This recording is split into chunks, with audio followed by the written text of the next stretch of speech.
I grew up in a house where you could love someone and also label the breaker box. Rules weren't punishment. Rules kept everyone from burning down the kitchen. Mira calls that administrative romance. She's not wrong. When we got serious, we had a few weird stumbles about money and privacy.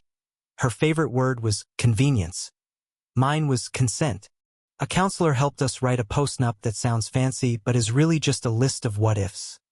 If there's infidelity or sneaky financial stuff, we follow a separation protocol. No fireworks, no revenge. Just steps. We both signed because we both said we wanted calm. The early red flags were mosquito bites. Annoying, easy to wave off. She forgot our shared card at a trendy bar, then found it at the host stand with a tip that could fund a baby shower.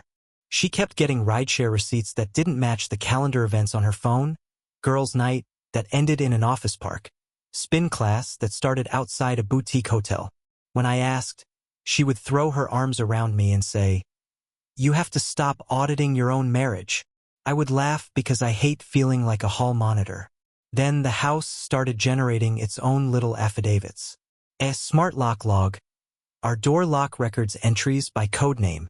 Myra's code popped between dinner and bedtime on a night I was out of town. That isn't proof of anything except entry, but it's a timestamp that kept winking at me. A doorbell snapshot. The porch camera snapped a silhouette standing too close to the peephole. Hoodie up, no package in hand. The shape of the backpack looked like the one Evan, a neighbor who helps Mira with workouts, always wears. Again, not proof, just a rhyme. A rideshare history. Myra's account shows frequent trips between our building and the same boutique hotel. She said their cafe makes the only edible granola in the city. If so, they should sell it by the alibi. A shared card statement. 2 charges at that hotel bar, 1 marked room service. She told me she picked up a friend's tab because the friend forgot her wallet. The friend later liked a photo of her own drink from a different bar across town. Little things that don't clap loudly but keep snapping. I sat on my hands. I told myself to wait for something that didn't require guessing. The point of our postnup was to have process when emotions make you want to throw the coffee table through a window. So I reviewed what we actually wrote with the mediator months ago. The postnup clause. If either party engages in infidelity or uses joint funds to facilitate deceit, the other party may invoke the separation protocol. A separation protocol, plain words: temporary exclusive use of the condo for the non-offending spouse. Pet custody stays with the non-offending spouse. Immediate freeze of joint cards. Pre-agreed split of joint savings. Scheduled neutral pickup of personal items. And, buried like a safety pin in a hem, a line we added to big purchase contracts. No deceit/illegal use of joint funds. Immediate cancellation without refund. So if a trip or renovation is being used as cover, deposits convert to admin/legal costs instead of balloons. We wrote that in a calm month and filed it like fire insurance. I hoped we'd never open it. Around then, Mira started guarding her phone the way people protect a candle from wind. She'd put it face down and laugh when it buzzed. Evan sent a meme. He's so dumb. Then flipped to airplane mode when I walked by. She got weird about the dog's evening walks, insisting I didn't need to come. She started logging busy blocks on our shared calendar with emoji titles instead of words. When I asked what they were, she kissed me like punctuation instead of an answer. It felt like living with a magician who keeps palming coins from your ear. I asked for a clean conversation, not an accusation, just a state of us. She cried before I began, which is her way of winning a race I didn't know we were running. I said I needed the following to feel like I wasn't sharing my life with fog. A stop making charges on the shared card that I find out about from the statement. A share where the rideshare trips actually go when they don't match the calendar. If there's someone else, say so. I won't scream. I'll just follow the protocol we agreed on. She called me controlling. I said boundaries feel like control when they stop a habit you like.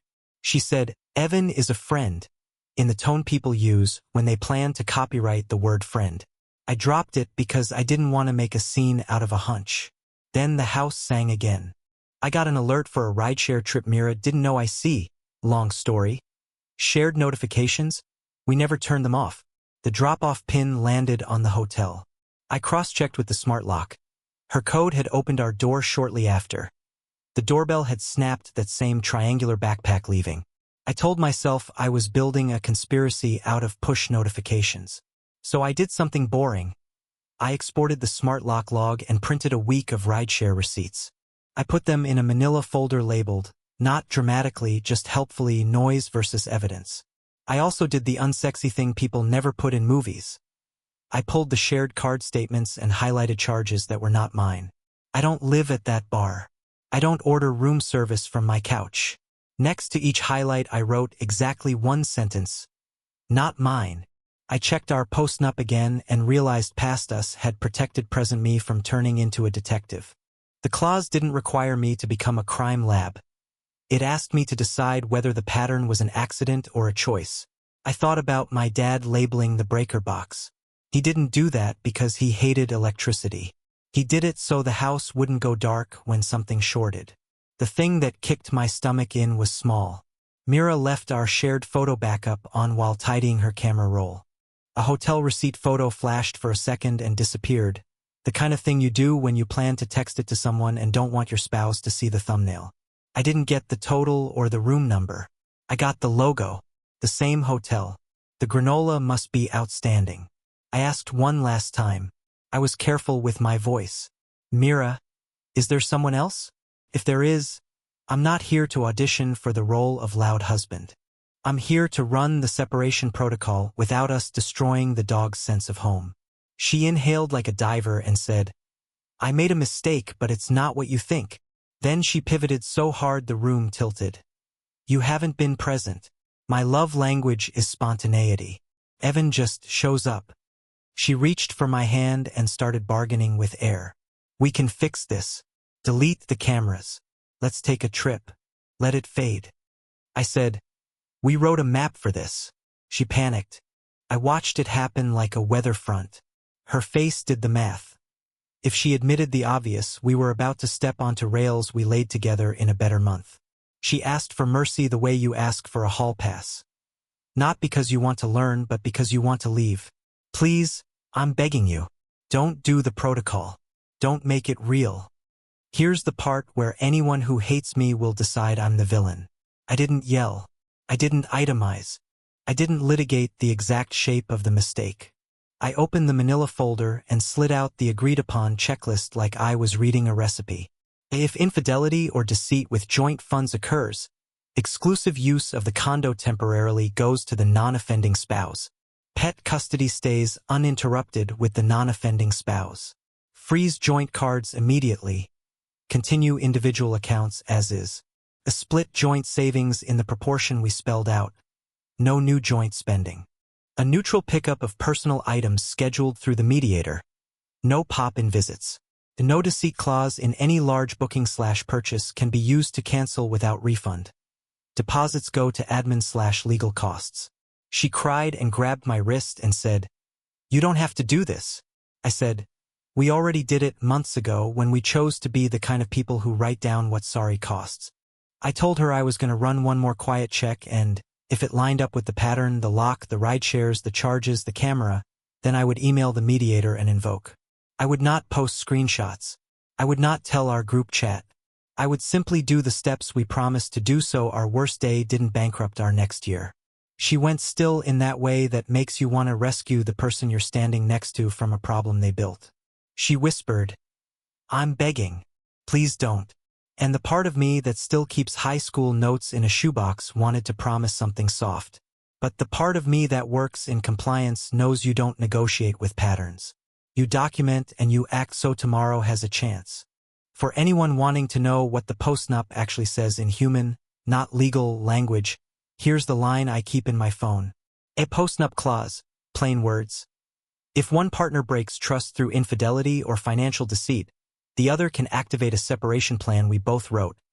One home for the dog and one person at a time. Money stops moving together. Deposits become paperwork instead of confetti. We exchange keys like grown-ups and talk through a mediator until no one's trying to win. I am not asking for legal advice. The mediator exists. The clause exists. The condo is mine on paper. The exclusive use is just to avoid both of us camping in the living room out of stubbornness. I am here because my wife, who did what she did, is now begging for the absence of consequences like that's the same thing as forgiveness. And I need to know if I'm the A***hole for treating those as different. Because I want to be fair, here's what I will do if the last check lines up, and I think I will email the mediator, freeze the joint card, schedule a neutral pickup for her clothes and laptop, send a short notice to the hotel to cancel a celebration package we booked months ago with the no-deceit clause, so the deposit can pay the mediator instead of shrimp. And I will let Mira keep her dignity by not narrating any of it on social media. I will also sit on the floor and cry into the dog's neck until the hiccups stop. I am not made of granite. I am just done treating my heartbeat like a doormat. Evidence so far translated to human. A smart lock log. Her code opened our door when I wasn't home. Consistent with other nights. Not proof by itself, but it rhymes with the rest. A doorbell snapshot. Someone with Evan's same backpack slipping out. No package. No knock. A rideshare history. Repeated trips to the same hotel during girls' night and spin class. A shared card statement. Bar and room service charges tied to that hotel. I marked them, not mine. A photo backup blink. Hotel receipt photo briefly appeared, then vanished. Logo matches the place. A postnup and separation protocol. Signed months ago, calm and clear. Spells out exactly what happens next. AITA for preparing to enforce what we both signed. Knowing she is panicking and begging, instead of letting her beg write new rules while the old ones are still warm. Update 1. I stopped arguing with Fog and started making a file that could outlive a feeling. At work I tell junior analysts, if your notes read like a diary, you'll fail the audit. If they read like a map, you'll get home. I wanted a map. Smart lock log, export. I pulled a raw export for a wide window. Not cherry-picked nights, just a stretch that covered several girls' nights and spin classes. Her code entries stacked into neat little clusters that lined up closely with when my phone left town for work or when our shared calendar said I was at a late meeting. The export doesn't accuse, it orders. I printed it and drew light boxes around the clusters. Underneath I wrote one sentence. Pattern is a choice repeated. Rideshare history, PDF. Myra's account lets you download a month summary. Same hotel, same drop-off pin, same arriving notes, front entrance. A few return trips started at a side street behind the hotel, which is how you leave when you don't want to be seen. On 3 of those nights, the ride home arrived just after our smart lock logged her code. I stapled the rides to the lock export like 2 hands shaking. Calendar invite/notes. There were calendar blocks titled with emojis, flex biceps, clinking glasses, and one vague team thing. I wrote translations in the margin like I was subtitling a film. Spin, drinks, work. Then I drew an arrow to the rideshare times that didn't match. No cross-exam, just arrows. Shared card statement, annotated. I circled the hotel bar's merchant descriptor and the room service line, then wrote next to each, not mine. It's amazing how powerful those 2 words feel when you stop explaining them. Hotel loyalty lookup. I didn't snoop through her phone. I called the hotel's main line like a person booking brunch and asked about whether day guests could earn points. The clerk chirped that points credit to the room holder's loyalty number, not the bar tab payer. So the person in the room earns. Always, the clerk said like a slogan. Mira doesn't have an account there. Evan does. He bragged once in the plaza about a status upgrade waffle. I wrote, points go to the room, not mine, not hers. I sent none of this to anyone. I put the folder on the table and sat with it until my heartbeat calmed. Then I called the mediator we used for the postnup. She sounded the way a pilot sounds when the intercom crackles. Unexcited, clear. I explained I had a pattern and our contract, but I was giving Mira one last chance to choose the protocol with me, not have it applied to her. The mediator reminded me in plain language of what the plan is for. It's to separate logistics from grief so neither becomes a weapon. She offered to pre-draft the neutral pickup schedule and the exclusive use letter for the condo, ready to send if I said go. Postnup clause, mediator prompt. She also emailed me a sentence to copy if invoked. Per Section 6, Trust Breach Response. I am activating the separation protocol effective immediately. Please route all communication through the mediator and schedule item transfer using the attached slots. I saved it to notes and read it aloud until it lost its wobble. Mira, sensing weather, shifted tactics. She turned the house spa-scented and sweet. She suggested a reset trip to the very beach she's pinned on her phone. She handed me my favorite takeout and asked if we could shut the laptops for a month. She floated the idea of 2 phones for privacy, like couples who thrive know how to do secrets better. The pitch wasn't evil. It was avoidance dressed as romance. I asked for one clean thing. Tell me if there is someone else. If there is, I won't stage a scene. I'll run the steps we wrote. If there isn't, help me reconcile the logs with the calendar and the charges with real nights. She stared at the folder like it might hiss. She said, I messed up, but it's not like that. Then the note every cheater sings. It didn't mean anything. I said, it meant enough to spend our money and schedule my absence. I did the boring protections next, not because I expected fireworks, but because I like working smoke detectors. The bank. I set a verbal PIN requirement for any address changes or new users on joint accounts. I flagged the shared card for freeze pending review and asked them to note, no new charges without both present.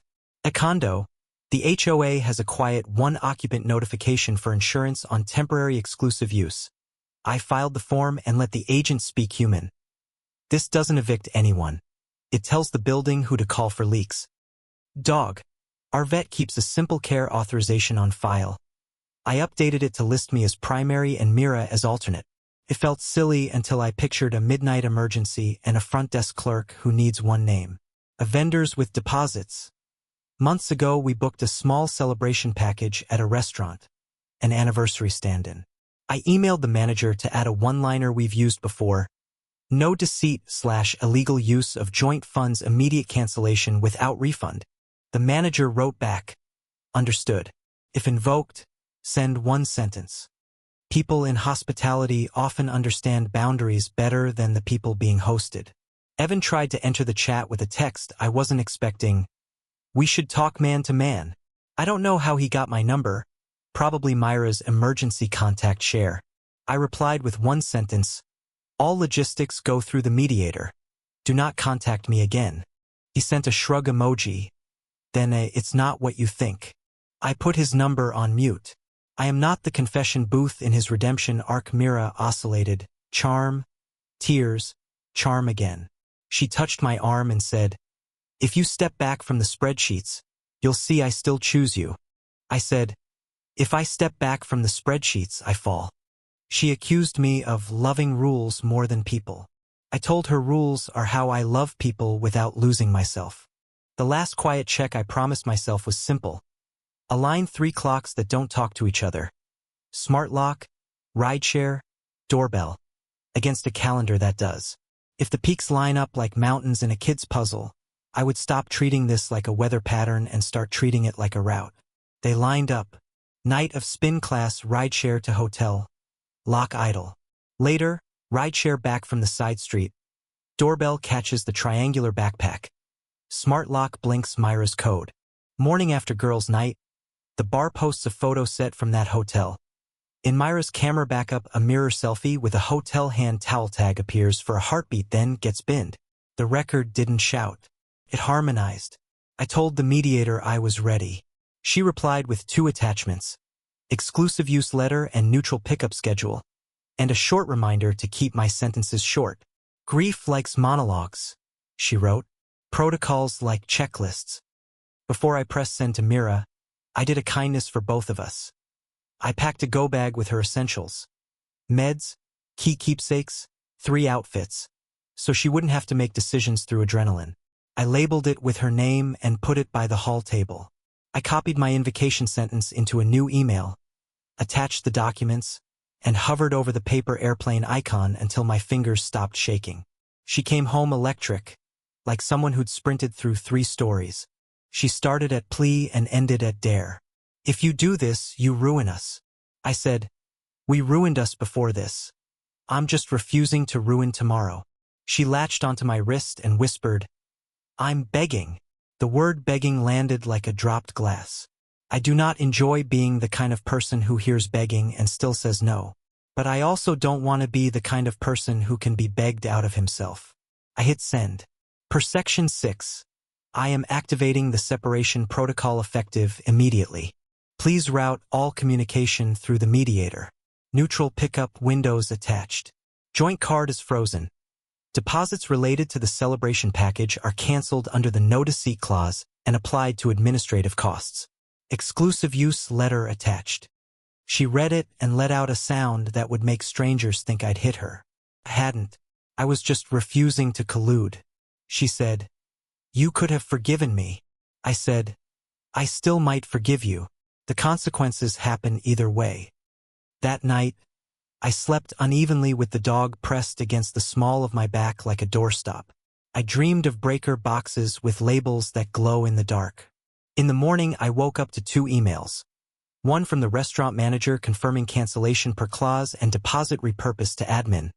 One from the bank confirming the joint card was frozen pending joint contact. I also woke to a text from Evan. You didn't have to be dramatic. I did not respond because I hadn't been. Where I am now, I've taken the first clean steps of a plan we built to keep us from hurting our own future. Mira is panicking and pleading in alternating breaths. I'm not immune. I'm just aligned to a map we drew together when we still told the truth.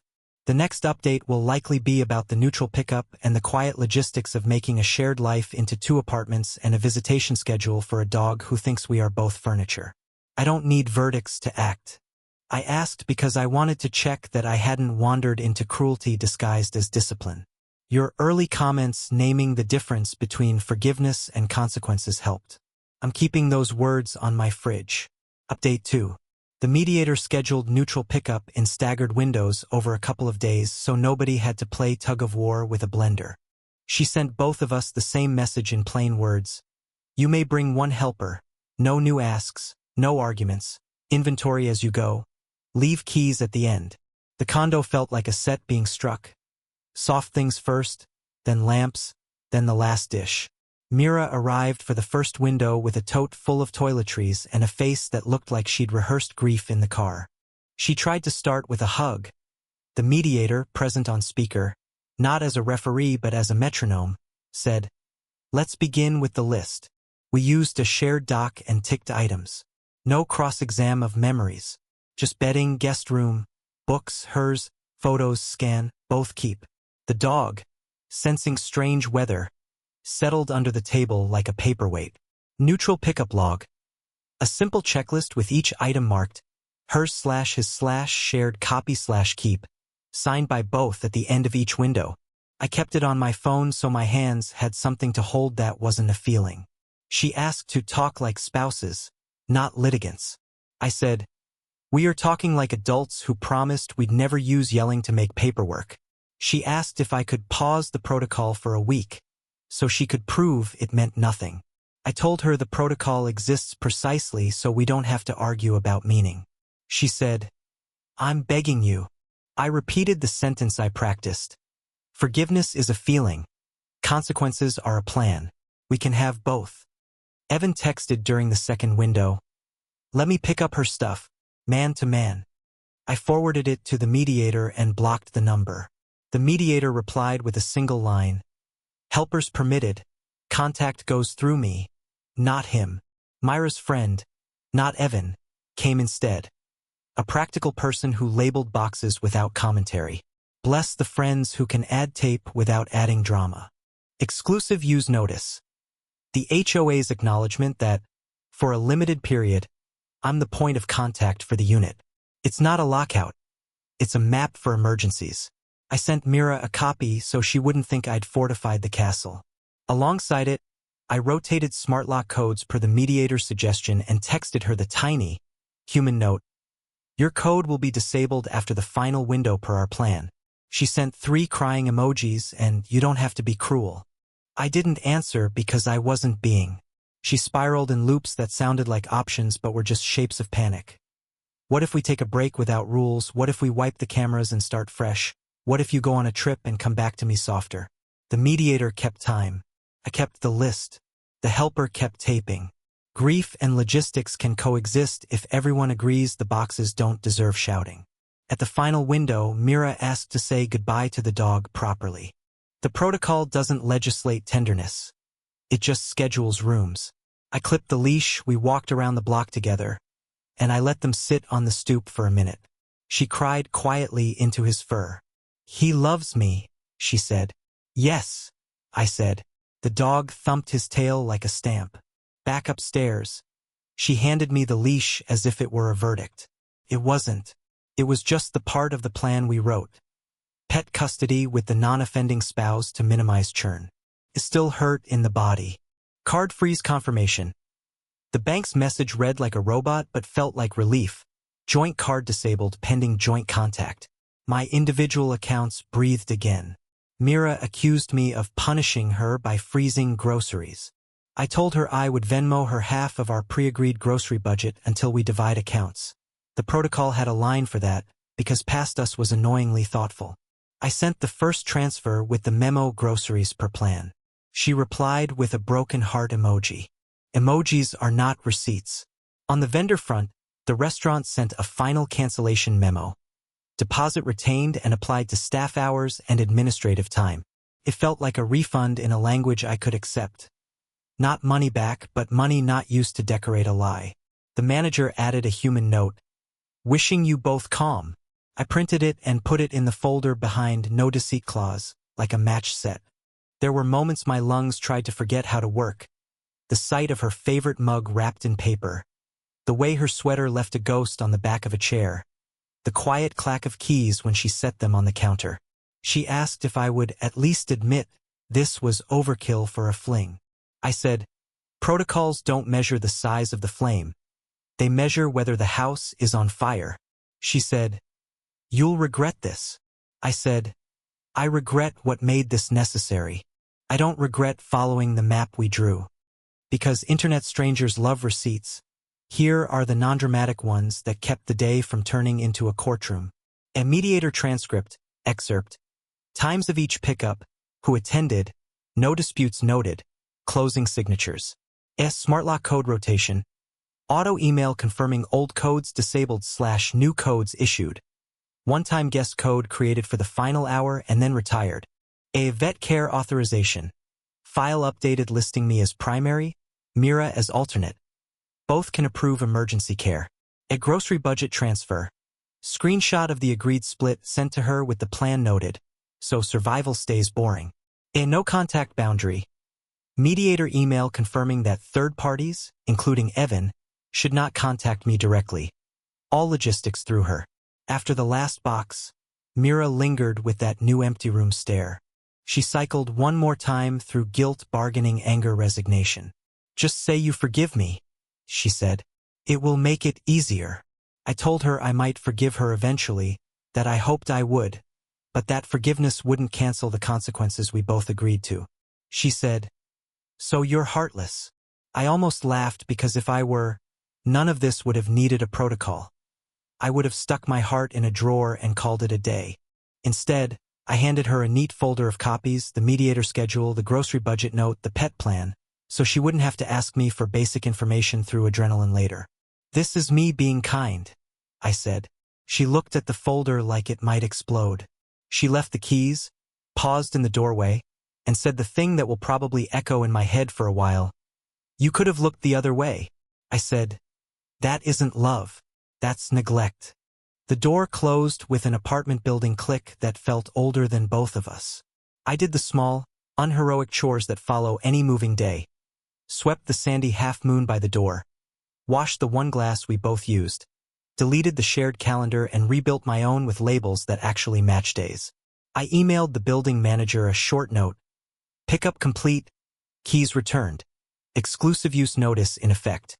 Then I took the dog to the park and sat on the bench where we once planned vacations. He watched squirrels with a focus I envy. Evan sent one last message from an unknown number. Something about owning your part.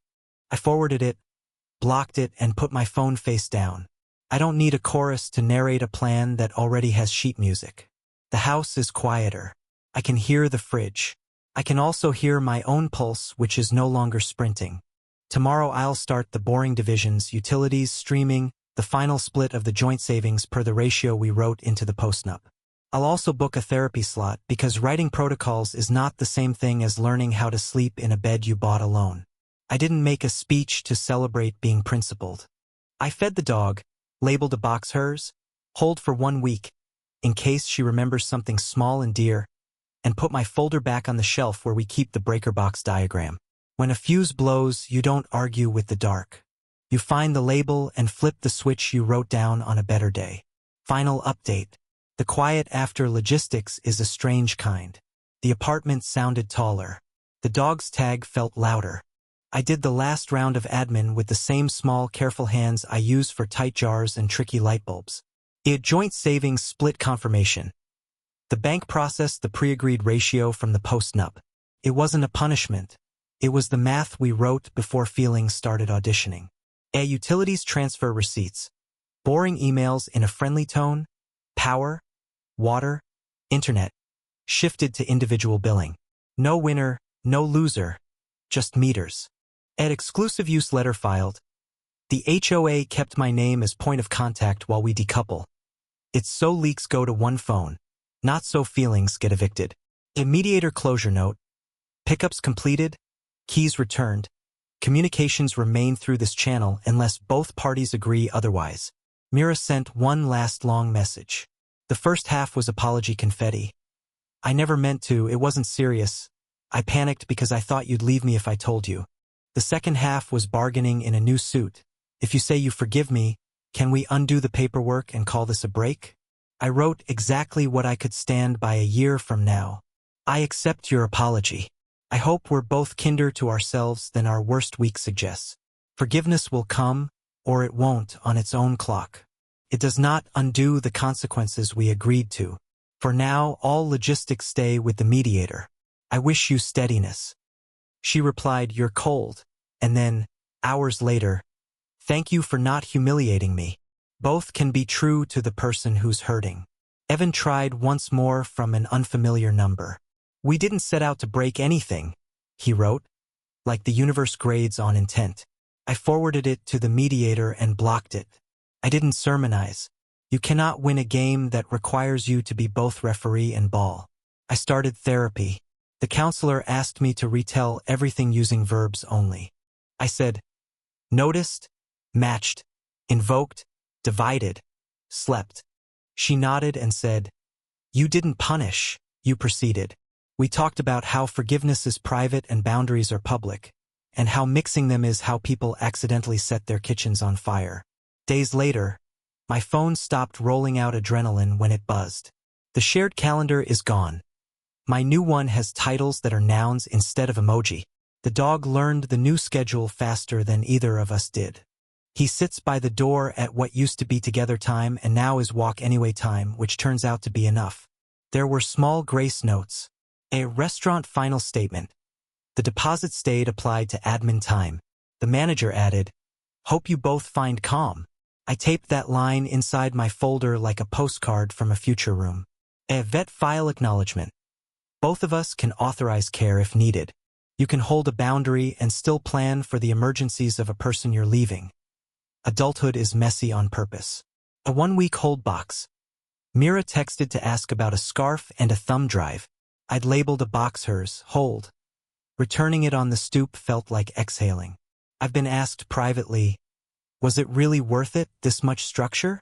Couldn't you have just forgiven? Here is the sentence my chest repeats. Forgiveness lifts a weight. Structure builds a floor. If you only lift the weight, you can fall the same distance tomorrow. I wanted a floor. I don't think Mira is a monster. I think she chased attention into a hall of mirrors and came back dizzy. I also think my preference for convenience with consent, and hers for convenience over consent, were always going to fight unless one of us learned a new language. I wasn't willing to trade my first language for a dialect that erases nouns like receipt and boundary.